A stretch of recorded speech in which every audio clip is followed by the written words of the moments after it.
তো এখানে দেওয়া আছে একজন লোক প্রতি মাসে 1200 টাকা সঞ্চয় করেন, কততম মাসে তার সঞ্চিত টাকা 50,000 অতিক্রম করবে।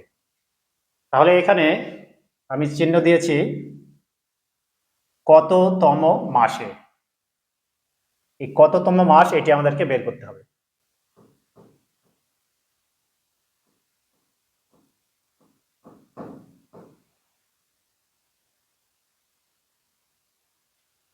দেখো এখানে বলা আছে প্রতি মাসে 1200 টাকা সঞ্চয় করেন, তাহলে সঞ্চয় করেন 1200, সঞ্চিত টাকা 50,000 অতিক্রম করতে হবে।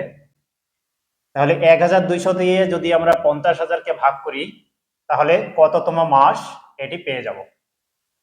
তাহলে আমরা লিখতে পারি এভাবে যে 1200 টাকা সঞ্চয় করেন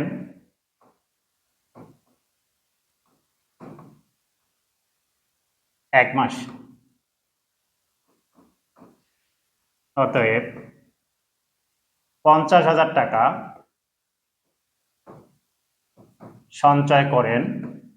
এই 50,000-কে আমরা 1200 দিয়ে ভাগ দিব। এখানে 1200 দিয়ে 50,000-কে ভাগ করব। তাহলে দেখো ভাগ করার জন্য ভাজকে আছে 1200 আর এখানে আছে 50,000। তাহলে 1200 সংখ্যাটি হচ্ছে 4 অঙ্ক বিশিষ্ট সংখ্যা, এই জন্য আমরা এখান থেকে 4টি অঙ্ক নিব। তাহলে 4টি অঙ্ক যদি নেই তাহলে এখানে দেখতে পাচ্ছ যে 5000 হচ্ছে। এখন এই 1200 5000-এর মধ্যে কতবার যায়। তাহলে তোমরা জানো তোমাদের অনেকেরই 12-র নামতা মুখস্থ আছে, 4 12 48 হয়, এখানে 50 আছে। তাহলে আমরা এখানে 4 বাদ দিলেই কিন্তু হয়ে যাবে। অর্থাৎ এখানে যদি 4 বাদ দেই তাহলে 4 12 48, 4 0 0, 4800 হচ্ছে। বিয়োগ করলে আমরা পাচ্ছি 0, এখানে 2, হাতে আগে এখানে মিলে গেল। তাহলে 200 থাকতেছে। ডান দিক থেকে এই অঙ্কটি অর্থাৎ এই 0 এখানে নামবে। এখন হচ্ছে 2000। তাহলে 1200 যদি 2 বার দেই তাহলে 2400 হয়, এখানে আছে 2000। তার মানে তোমরা বুঝতে পারতেছো যে এখানে একবার যাবে, একবার দিলে 1200, বিয়োগ করলে এখানে আমরা পাচ্ছি 800। এদিকে আর কোনো অঙ্ক না থাকায় এখানে ভাগশেষ হচ্ছে 800। তাহলে আমরা এখানে লিখতে পারি যে এত 41 মাসে এবং কত ভাগশেষ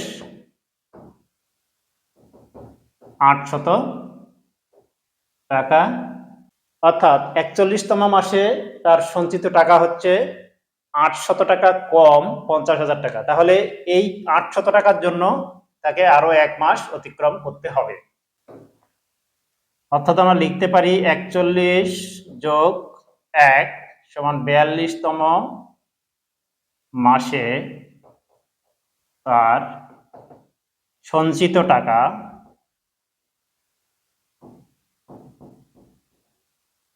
50,000 অতিক্রম করবে।